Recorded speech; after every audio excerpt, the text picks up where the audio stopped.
to the Experience Strategy Podcast with Joe Pine, Dave Norton, and me, Aransas Savas. Today, we're going to go over to Fast Company. The title of today's article is, I'm not doing laundry on the clock. I'm microshifting. That's what it sounds like. I should read audiobooks. All right. Subtitle, the trend involves long work breaks punctuated by periods of intense, focused productivity. This is by Eve Upton Clark. This article came out October 7th, 2025, if you're looking for it, and we will be sure to link in the show notes. Okay.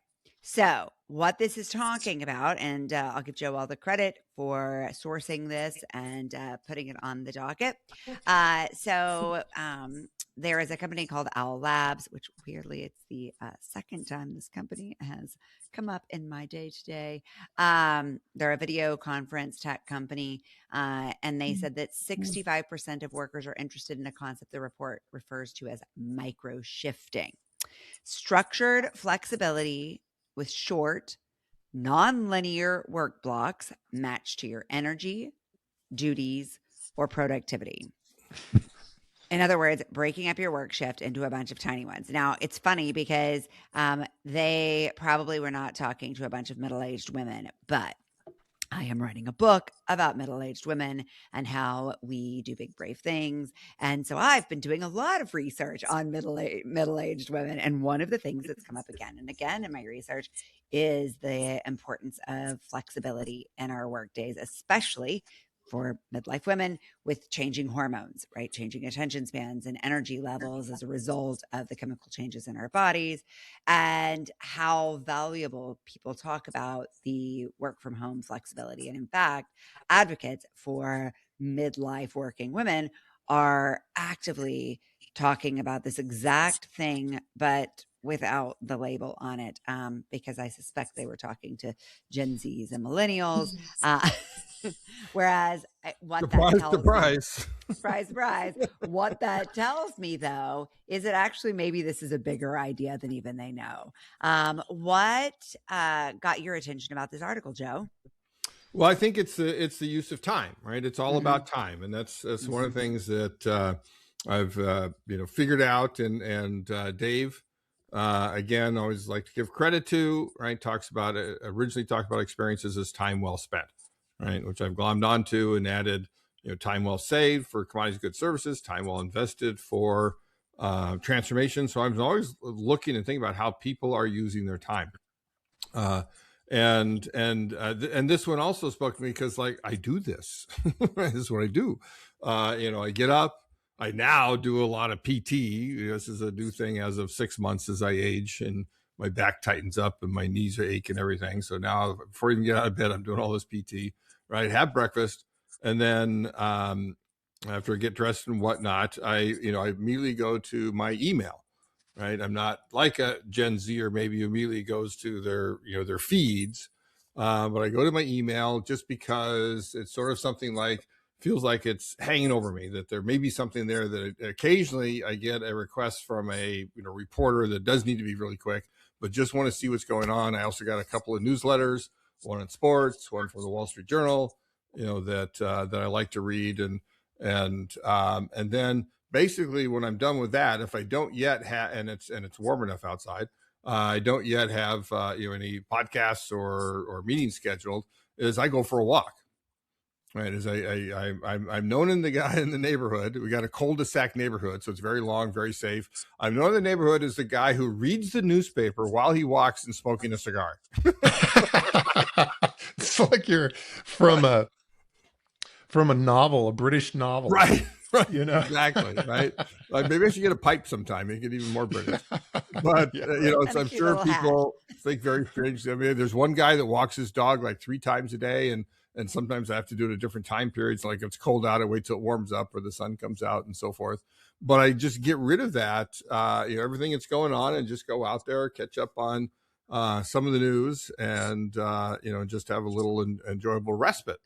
Then I get back to work, and if it's like a writing day, then I immediately get to writing until I'm tired of that, and then go shift to something else. Go back, midday, go back and check the email, whatever, and again handle whatever meetings that I have. one of the things I was surprised at in the article is like in no way, shape, or form is what they describe micro. It's macro shifting, right? Okay. It's macro. I Also, mean, micro shifting is okay. Look at my email, then I slip over to YouTube or something, right? As we talked about last week. My macro shifting is they're talking about things that they're spending 30 minutes, an hour and a half on, and getting things done.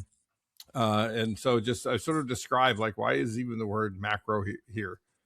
well, micro, it's to make it more appealing to companies who are going to have to support it. Like no, this is not a big deal. It's micro shifting. Right, the way I took it was that instead of thinking of it as an 8-hour shift, you think about it as hour and a half long shifts. Mm-hmm. And so my point is, it's yes, and still compared to an 8-hour shift, that's quite small. I guess. So you're breaking out your day into different size buckets. Right. But So you're seeing it the word shift in the terms of like a shift is a period of work. Correct. Right. I was reading it as I'm making a shift from one mode to another. Exactly. Right. I think what they mean is the shift model as opposed to a 9 to 5 work. Got it. Right. But it was Dave modes that I immediately thought of when I read the article. Like, of course. People are shifting into different modes. Yeah. So for those of you who are new to the show, modes is a concept we talk about a lot in our work. Dave, do you want to give a quick orientation on modes? Yeah. A mode is a mindset and a set of behaviors that people get into temporarily. And the key thing about that is it's temporarily. You think about a lot of what they're talking about here. That's, like when I'm in beast mode with my workouts, then that's one thing. But when I'm in podcast mode, I'm behaving very differently. When Joe's in Sherlock Holmes mode. Yeah. He's got a bathrobe on. He's walking around the neighborhood. I should do that sometime. Totally should do that with a bathrobe. Oh my gosh. Keeps getting better. That's just crazy. All right. Awesome dad joke. I think that there's something else that's going on here though. Beyond modes, I think that micro shifting and the way that you described your life, Joe, it's not so much that you have a routine. There's routines are permanent. They're regimented. What you have is a life system, and we've talked about this as well. You have certain tools that help you with your walk. One of which is a newspaper. A lot of people don't use that, but still, you have certain tools that are helping you, and you have timing, and you have cadence, and you have energy levels. And all of these things have to work together. And so you've kind of mapped out for yourself a system for living.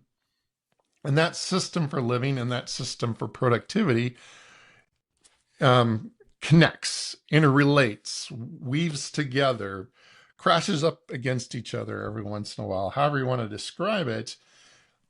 And that's why we have to be able to do these different things. Aransas, you're talking about midlife. I'm talking about responsiveness as opposed to routine. Yeah, you're absolutely when you're hitting midlife as a woman, your hormones are changing.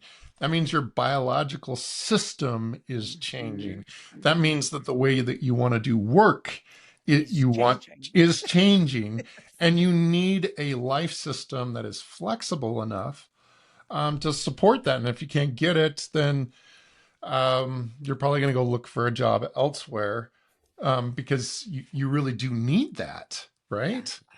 Yeah. So life systems are really, really important to people today. They're kind of like this hidden thing that we all have them, and when you bring them to people's awareness, they understand them. But things like microshifting make a lot more sense when you realize that there is actually something very systemic behind what's going on. Yeah. I think, let's talk about what this means for companies that are looking at this as it relates to either their employee experience strategy or to their customer experience strategy. I mean, I think one thing we have to point out is that our last episode, we talked about YouTube and the way media is shifting. That's certainly related to this, right? We have shorter and shorter attention spans. The reason people like YouTube, and we didn't talk about this explicitly, but a big part of the reason they prefer it is because it gives them a ton of autonomy to be responsive to what they're interested in that moment. If I need, plumbing advice, I can get that right at the second I need it. I don't have to wait for Channel 7 to air a plumbing show that happens to talk about my exact needs, right? It allows me to be in control. Yeah. And to follow my whims in the moment. Mhm. And I think that's what we're talking about here with responsiveness in terms of how we work. If I'm in creative mode and I want to work on my book, I really want the freedom and flexibility to be able to do that. And the same is true for when you're in interview mode or writing mode. Or meetings mode. Yep. Or whatever. And traditional workplaces do not understand that. Right. Traditional No. workplaces, I mean, think of frontline employees in like retail restaurants or whatever, where it's like, impossible virtually. But in any office workplace environment, they don't recognize the need people have to get into different modes, to be able to respond to what's going on with their body, with their mind, and to what's going on at home. And it really, to be able to bring the whole person to work, that really needs to happen. Yeah. It reminds me too, this is years ago, the Japanese office workers famously work very long hours, and you can't leave until your boss leaves, right? It's sort of the thing.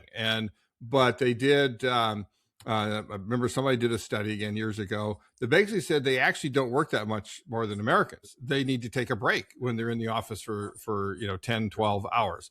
And so that's what all the pachinko parlors in Japan are for. And people take a break and they disappear for a while. And they're out there playing pachinko, which is sort of like pinball, but different. And so they don't end up working anymore. They just have to, show their face in the office for that long. We got limits. We absolutely. Everybody has limits to what they can do. But one of the topics that you brought up, Aransas, in a previous episode was that AI doesn't have limits. So No. people are accomplishing a lot more, but they're getting exhausted. Yeah.